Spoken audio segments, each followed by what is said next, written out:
What if I told you that there are more trees that have been to the moon than humans? That might be kind of weird considering, there's no air on the moon and, astronauts have these giant helmets, but it's actually not even close. There's close to 500 trees that have been to the moon, and it's less than 20 humans that have set foot on the face of the moon.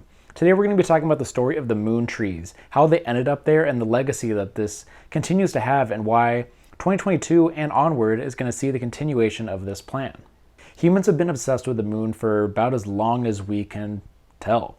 In 1961, JFK famously made the statement that they were going to have someone set foot on the face of the moon by the end of the decade, and that happened as a result of the Apollo missions, in addition to some political tension and a lot of hard work behind the scenes with the Apollo program.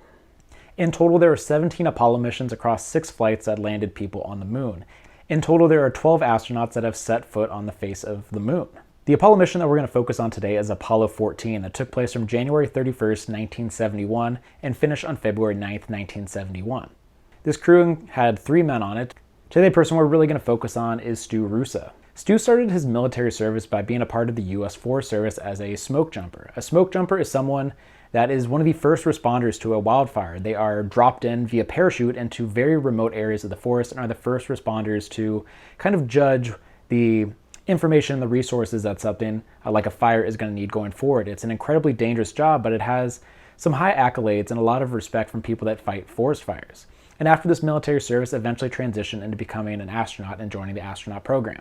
With his background, he was chosen to be a part of a joint effort between the U.S. Forest Service and NASA. This experiment was going to bring 500 seeds from various species up to the moon into zero gravity for around a week, bring them back and plant them next to a control plant that will obviously not have left Earth in normal conditions, and see how it does over time. 5 species were chosen in total that represented trees that are commonly found on the West Coast and in the South. These trees were the loblolly pine, the sycamore, sweet gum, Douglas fir, which is the state tree of my home state of Oregon, and the redwood, which is the state tree of my formerly home state of California. After making the trip to space, 420 out of the 500 seeds were planted in various locations across the United States. The rest of the trees were planted in 1976 as a kind of way to get them all into the ground for the bicentennial celebration of the United States. As I mentioned, because of the species that were picked, most were planted on the West Coast or in the South, but there are some special ones that were planted in Brazil, Switzerland, the grounds of the White House, and were given to Japanese Emperor Hirohito. Here's a basic map that I created that shows kind of the general outline of where the trees were planted in the U.S., obviously with the mention of being heavily found on the West Coast and in the South because of the trees that were selected. In my home state of Oregon, there's actually surprisingly way more Doug firs than I expected. I thought that there was only going to be 1 on the state capitol, but from my research, I found that there's a total of 4 Doug firs planted in the state of Oregon that have been to the moon.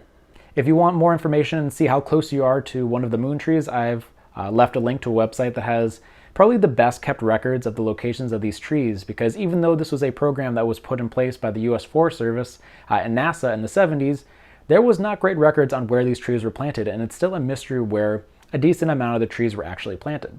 After this program wrapped up, there is now a legacy program called the Moon Tree Foundation, started by Stu's daughter, Rosemary. And the idea behind it is that they're going to germinate seeds that were collected from these moon trees and continue the process all over again. So now you'll have second generation trees that have been to the moon. They didn't find any statistical difference between the ones that were brought to the moon and those that were, germinated and spent their entire life on the face of the Earth. But it's a really interesting program. If you'd like to know more about these efforts, I've left a link to the website in the description below. When researching this video, I thought this was going to be the end of it. You have this story of 500 seeds that were brought up to the moon, a daughter that is continuing her father's work, and I thought that would be the end of it. But I found an article from August of this year talking about the revival of this program with the upcoming Artemis 1 missions. The plan for this one is they'll bring 100 seeds up into space of 5 species, the ones that I mentioned, loblolly pine, sweet gum, sycamore, Doug fir, and this will be the giant sequoia. They didn't specify in the beginning one which type of redwood it is. There's multiple species of redwood, but for this one it's going to be the giant sequoia. They're going to be flown 1,000 miles further than the moon in an unmanned mission for Artemis 1. They're going to come back, and there's going to be the ability to put in a proposal for why you deserve to have these trees planted, and you'll become the guardian of these plants.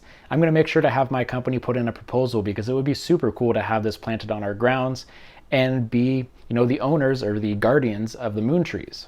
Information on how this proposal can be submitted will happen 30 days after the splashdown of the mission, which is hoping to get off the ground by the end of this year. This is a mission that has been postponed twice already this year because of poor weather. So the hopeful date is early November, but we'll see if that actually happens. This was the story of the moon trees, a program for Apollo 14 that picked a former U.S. Forest Service member to bring 500 seeds of various species up to the moon to see if there was any distinguishable difference between the growth patterns of trees that have spent their entire life on the Earth and those that were brought to the moon. There wasn't any difference, but now there's 500 moon trees planted across the US and in a couple special places around the world. And now Artemis 1, with its plan to bring 1,000 seeds up to space with the ability for people to put in proposals to plant them on their grounds, I think is really exciting and brings a lot of excitement to a pretty fun topic. Having a tree that's been to the moon would be pretty cool to have in your neighborhood, and I'm pretty sure I'm going to put in a proposal to have that planted near me. Let me know if you've heard about this story, and let me know if you think you have any chance of getting a moon tree planted near you in the future with your proposal. Thanks for watching. If you enjoyed this video, please hit that subscribe button, as I'm going to put out more content talking about plants, ecology, and restoration in the future. Thanks for watching, and I will see you in the next video.